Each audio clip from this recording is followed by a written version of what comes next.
JD Vance got pressed on Fox News. And y'all know my general feelings about Fox News, but this was what you should do in interviews like this.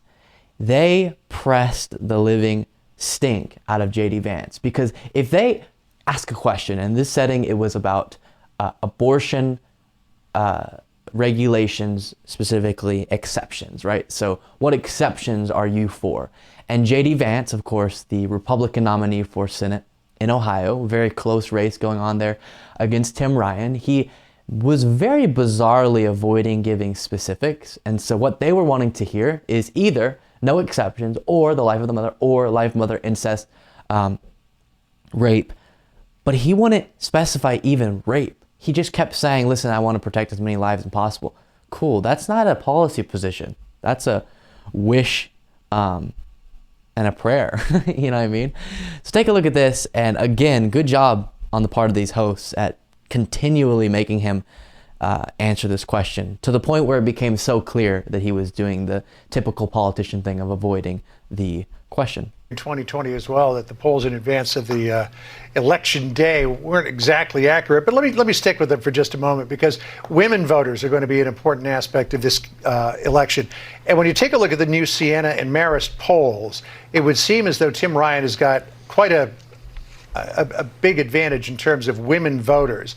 Siena has got him up 54-38% in women, got him up 50-39% in women in the Marist poll. You have a big advantage among male voters, 55-37 in Siena, 54-39 in Marist. A lot of people say that divide is being driven by abortion.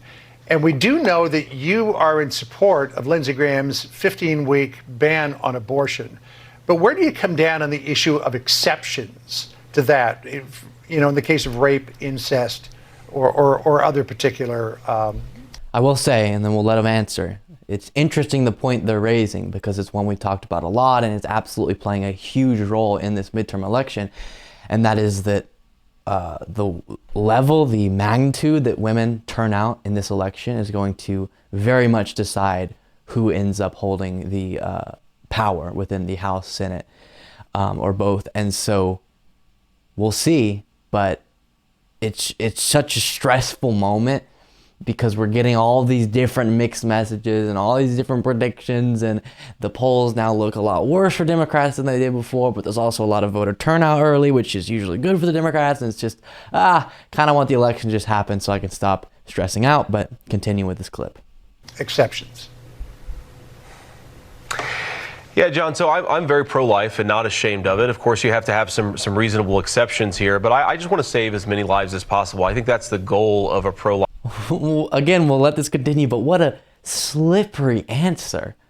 What exceptions do you support? Listen, we absolutely have to have some reasonable exceptions. At the end of the day, I'm just trying to protect as many lives as possible. Oh, cool. So that did not answer my question at all. Life policy. So what's reasonable? Make it easier for young moms to afford health care. Make it easier for people to afford, afford adoption services if they need to. But I actually don't buy, John, that we're way behind with women voters. I think there's a really, really big groundswell of women voters who are really angry about inflation, really angry about crime, especially in our big cities in the state of Ohio. And I think because of that, we're going to do very, very well with women voters, with men voters, with everybody come election day. Yeah, I'm sorry. Let me just drill down on that. You said reasonable exceptions. What exceptions are reasonable to you? Well, look, I think it's always hard to say every single possible exception. My goal, like I said, John, is to save as many lives as possible, to try to... What? That's such a strange answer. It would be impossible for me to say, well, then how would you decide how to legislate? What are you talking about? Protect as many unborn babies as possible. I do think that different states are going to handle this situation a little bit. No. Okay, so then you would have to admit that you'll put the unborn being over the life of the mother, right? If you're saying, I just want to protect as many unborn as possible, the way you would do that is to say no exceptions at all, which I don't think you want to admit to that.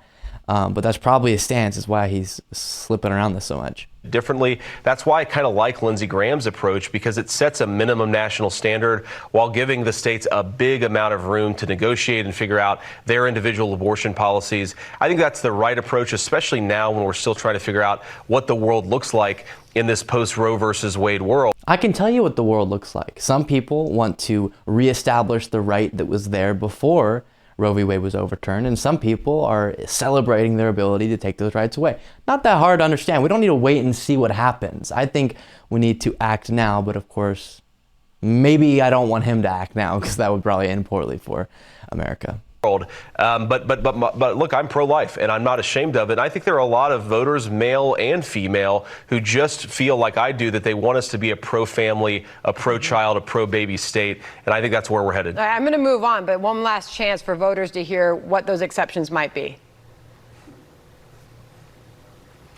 But guys, I think that like I said, one obvious exception, of course, is you got to make sure that, you have life of the mother protected. There are other exceptions as well. Okay. My view is we want to save as many lives as possible. All right. Ugh.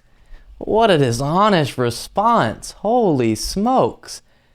Third follow-up question. Again, credit to them. You don't see that happen on cable news very often. Most of the time they give the one politician answer and they move on. I would love to see every interview from now on every network, every show, every platform, to come to a screeching and complete halt whenever politicians give those answers, and just, awesome, I'm going to ask the question again. Awesome, I'm going to ask the question again. And just over and over until they give you the answer that is more truthful. But the only thing he would admit to is, okay, yes, for the life of the mother.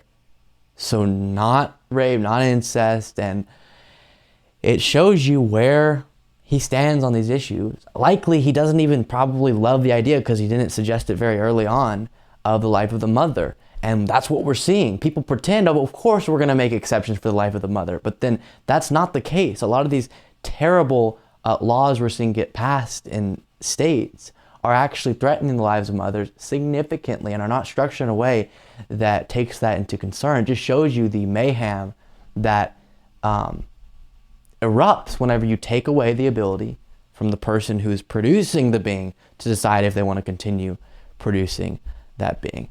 With that being said, let's take a look at the polling in this race. Right now, somehow, J.D. Vance in Ohio, obviously Ohio's more red, but it's a tight race. J.D. Vance, his average, at least according to Real Clear Politics, has him up 2.2 points. And so it's pretty much a toss-up. And this could go either way. Of course, we'll be covering it.